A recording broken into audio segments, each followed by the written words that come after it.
देखिए स्टूडेंट, हम the living world के पार्ट 4 पढ़ चुके हैं। इसमें हम देखने वाले हैं, उससे आगे का कंटिन्यू करेंगे और ये होगा हमारा पार्ट 5 द लिविंग वर्ल्ड का। इसमें हमने पढ़ लिया था आगे, ये सिंपैट्रिक स्पीसीएशन तक पढ़ लिया था। मतलब जैसे ये जो सिंपैट्रिक स्पीसीएशन क्या होता है इसमें समझेंगे। यानी इस एरिया में जो बहुत ज़्यादा पॉल्यूटेड आ गई, कोई भी मान लो, कोई भी जो वो है मेटल्स है वो अनलिमिटेड है, बहुत ज़्यादा है। आर्सेनिक वगैरह का यहाँ बहुत ज़्यादा वो है रूल, बहुत देखने को मिल रहा है। तो क्या करेंगे, अगर ये दो प्लांट हैं, ये भी प्लांट है ये भी, तो इसमें पोल्यूशन इस मिट्टी में बहुत ज़्यादा है, इस एरिया में बहुत थोड़ा कम है, और जो आगे प्लांट होंगे उनमें और कम होगा। तो इसकी वजह से क्या देखने को मिलता है, सिंपली अगर हम देखना चाहें तो इसका जो ब्रीडिंग सीजन होगा वो इससे अलग होगा, क्योंकि यहाँ बहुत ज़्यादा पॉल्यूशन है। पॉल्यूशन की वजह से इसका ब्रीडिंग सीजन चेंज हो जाएगा, और ये जो अगला प्लांट होगा इसका ब्रीडिंग सीजन इससे अलग होगा।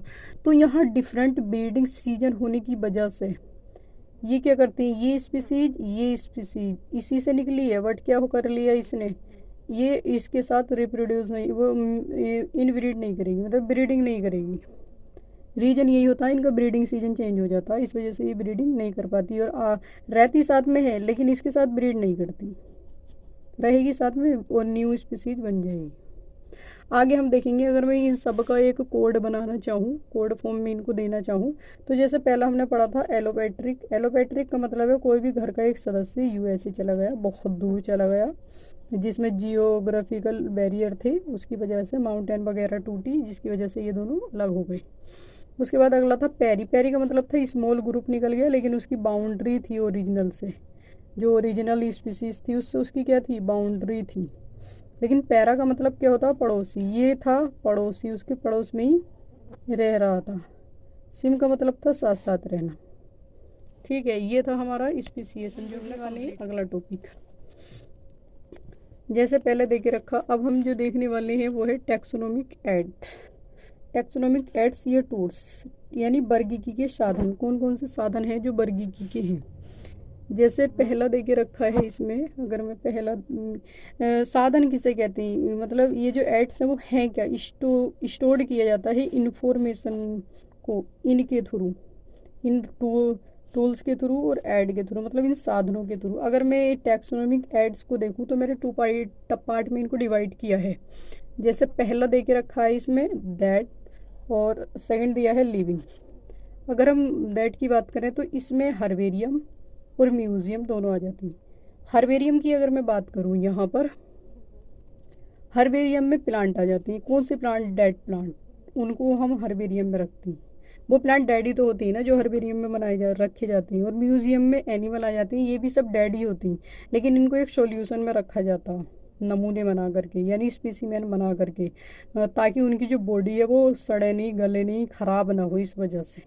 आगे है बोटनिकल गार्डन। बोटनिकल गार्डन में सारे प्लांट आ जाते हैं, और प्लांट की भी स्पीसीज आ जाती हैं या जातियाँ आ जाती हैं, जिनको हम सुरक्षित करना चाहते हैं। मान लो कुछ जातियाँ ऐसी हैं जो बहुत ही कम बची हैं, तो उन सबको प्रोटेक्ट करने के लिए हम बोटनिकल गार्डन में रखते हैं। ऐसे ही जूलॉजिकल पार्क है, इसमें भी उन एनिमल को रखा जाता है जो कैसे एनिमल है, जो जिनको प्रोटेक्शन की ज़रूरत है। जैसे मान लो उनकी सारी जातियाँ, ये स्पीसीज जो हैं वो विलुप्त हो चुकी हैं किसी वजह से, और उसकी एक आध ऑर्गेनिज्म या दो चार ऑर्गेनिज्म बचे हुए हैं उस स्पीसीज के, तो क्या करेंगे, ये उनको प्रोटेक्शन दे देते हैं, ताकि इनकी जो जनरेशन है वो कंटिन्यू रहे, कंटिन्यूटी बनी रहे इनकी। आगे दिया है इन्होंने, अब हम पहला पॉइंट ले लेते हैं इसका, हर्बेरियम। तो हर्बेरियम के बारे में जानेंगे, हर्बेरियम क्या होता है। ठीक है, हर्बेरियम किस तरीके से, हर्बेरियम का मतलब होता है कोई भी एक पेपर लो, उस पेपर पे जो भी लीव्स वगैरह आपने, या जो भी प्लांट के पार्ट को वो किया है, प्रेस किए, सुखाया है, उन सबको एक शीट पे लगाना। तो इसके थ्रू सबसे पहले इसके कई सारे स्टेप दे के रखे हैं, हम वन बाई वन करके पढ़ेंगे। जैसे पहले इन्होंने ये दिया है हर्बेरियम है क्या, इसके बारे में बताने की कोशिश की जाती है। तो हर्बेरियम के अंदर मतलब एक ऐसा वो मटेरियल, प्लांट का मटेरियल होता है जिसको हम क्या करते हैं, संरक्षित करते हैं, मतलब उसको संरक्षित करते हैं, प्रिजर्व करते हैं। आगे इसके कुछ स्टेप दिए हैं हर्बेरियम के। पहला दिया है कलेक्शन। सबसे पहले हम क्या करेंगे, एक हेल्दी प्लांट को कलेक्ट करेंगे, और जिसमें पाँच पाँच से छः प्लांट हो सकते हैं, क्योंकि अगर एक को लेोगे तो हो सकता है वो ख़राब हो जाए, दो ख़राब हो जाए, लेकिन अगर 5 से 6 हमारे पास अवेलेबल होंगे तो अगर 2-3 ख़राब भी हो जाएंगे तो 1-2 बच ही जाएगा, और हमें फाइनली 2 या 3 को ही सुखाना होता। फिर उसके बाद जो भी प्लांट होगा वो फुल ग्रोइंग होगा, मतलब वो अच्छा ग्रो करने वाला हो, या तो उसकी लीव्स हो या फ्लावर हो, इनकी हम हर्बेरियम। और जो प्लांट है वो डिसीज ना हो, इन्फेक्शंस उस प्लांट में कोई भी ना हो। जो ये था हमारा सबसे पहले कलेक्शन, किस तरीके से हम कलेक्ट करेंगे किसी भी हर्बेरियम को बनाने के लिए, पहला पॉइंट। दूसरा है, अब जो भी हमने प्लांट वगैरह कलेक्ट किए हैं उनको हम क्या करेंगे, ड्राइंग एंड प्रेसिंग, मतलब उनको कैसे सुखाएंगे। तो देखो पहले दिया है, इसके लिए हमें एक ओल्ड न्यूज़पेपर लेते हैं, या ओल्ड कोई भी बुक ले लेते हैं। ओल्ड क्यों ले रहे हैं, इसका रीज़न ये है, ओल्ड जो भी बुक या पेपर होगा उसका जो प्रिंट होगा वो इजीली उस पर लगेगा नहीं, जो भी प्लांट वगैरह या लीव्स हमने रखी है वो उस पर नहीं लगेगी, इस वजह से ओल्ड न्यूज़पेपर का यहाँ यूज़ किया जाता है।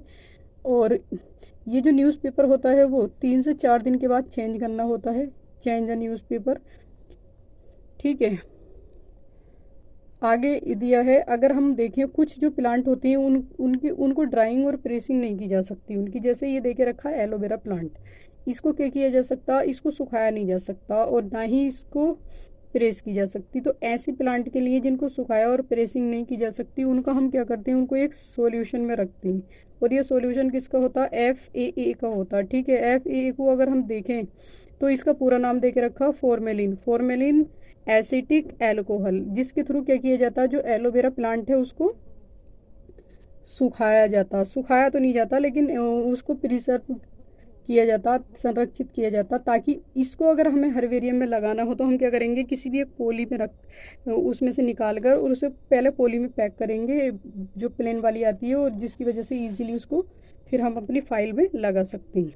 इसमें बस यहाँ से याद रखना है, FAA फॉर्मेलिन एसिटिक एसिड का यूज़ किया जाता है एलोवेरा को प्रिजर्व करने के लिए। आगे दिया है इसका पॉइजनिंग।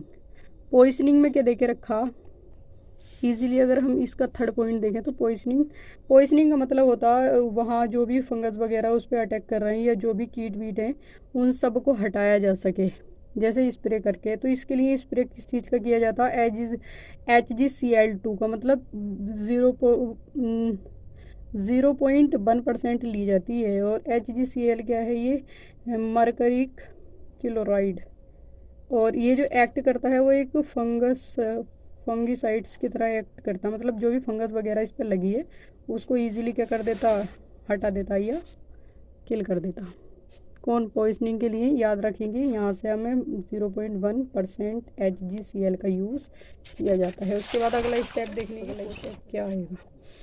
अगले स्टेप में इन्होंने दिया है यहाँ पर, इसको हम अच्छे से समझने की कोशिश करते हैं, ठीक है। पहले दिया है इन्होंने mounting, stitching and labelling. Mounting का मतलब होता है सेटिंग करना, मतलब जो भी तुमने तैयार किया है, जो भी प्रेस किया पत्ते पे, जो पत्ती वगैरह लीव्स या सूख गई हैं फूल वगैरह, उन सबको क्या करना, सेट करना, चिपकाना। जो भी फाइल का पेज है उस पर क्या करेंगे, हम उसको चिपकाएंगे, ठीक है। उसके बाद उस पर टैग लगाएंगे। टैग लगाने के कई सारे तरीके वो हम आगे डिस्कस करेंगे, ठीक है।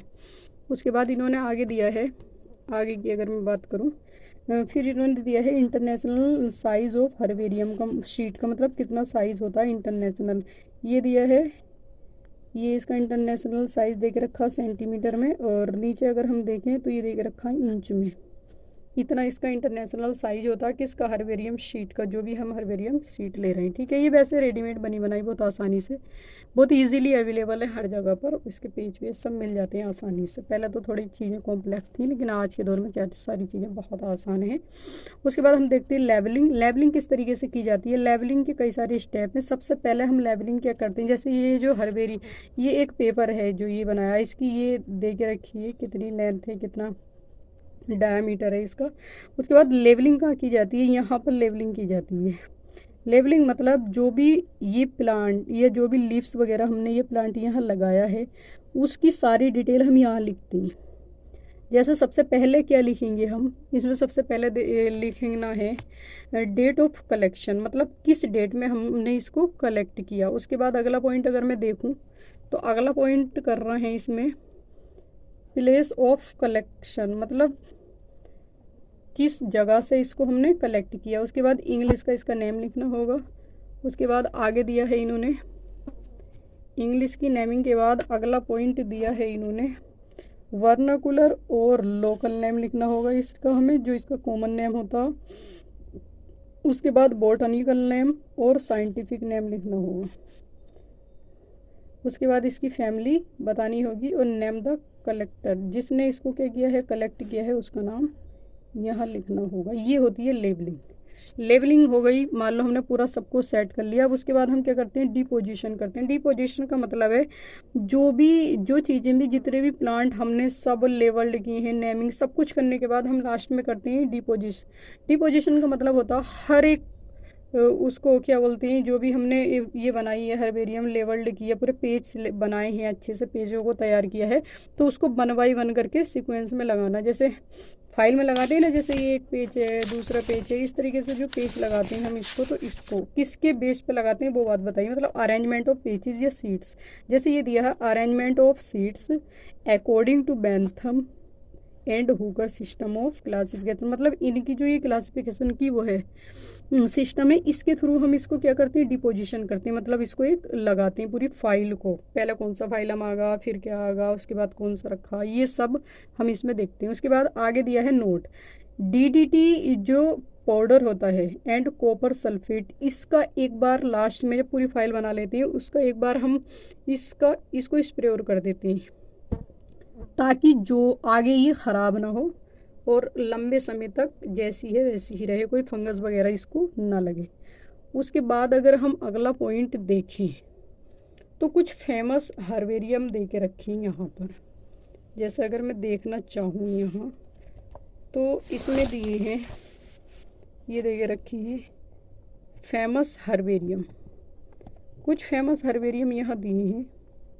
जैसे पहला दिया है फॉरेस्ट रिसर्च इंस्टीट्यूट, ये है देहरादून में। अगला दिया है herbarium of the Indian botanical garden, जो कोलकाता में है। और अगर मैं और तीसरे के नंबर की बात करूं तो ये है herbarium of the national botanical garden, जो लखनऊ में है। और फोर्थ की बात करें तो ये है मद्रास हर्बेरियम, जो इसका जो वो सेकंड नेम है वो है agriculture college and research institute, इस नाम से भी ये जाना जाता है। उसके बाद आगे क्या दिया है इन्होंने, अगला पॉइंट दिया है 5 हर्बेरियम ऑफ बोटानिकल, नहीं इसके बाद तो ये था एग्रीकल्चर इंस्टीट्यूट, जो कहाँ है, कोयम्बटूर में है। उसके बाद अगला दिया है herbarium botany Indian agriculture research institute, जो दिल्ली में है। ये कितने थे फेमस, कुछ हर्बेरियम दे के रखे थे। हर्बेरियम मतलब वनस्पति संग्रहालय। आगे हम देखने की कोशिश करते हैं। इसका अगला पॉइंट, पहला पॉइंट आ जाता है बोटानिकल। इसके अगर पहले पॉइंट की हम बात करें तो ये था हर्बेरियम, इसका पहला पॉइंट था। अब हम म्यूजियम देखने वाले हैं। ये दे के रखा म्यूजियम, जैसे ये दिया है म्यूजियम में। पहले म्यूजियम क्या होती है, म्यूजियम पहले जानेंगे म्यूजियम कहते किसे हैं। मतलब म्यूजियम के अंदर हम both dead plant and dead he animal के नमूने लेते हैं, स्पेसीमेन को लेते हैं, नमूनों को लेते हैं इनकी। ये दे के रखा नमूने, स्पेसीमेन, ठीक है। उसके बाद पहले अगर हम म्यूजियम की बात करें तो ये है नेचुरल हिस्ट्री म्यूजियम, जो लंदन में है। अगला है फॉरेस्ट म्यूजियम, जो अंडमान में है। और तीसरा देख रखा national museum of natural history, जो दिल्ली में है।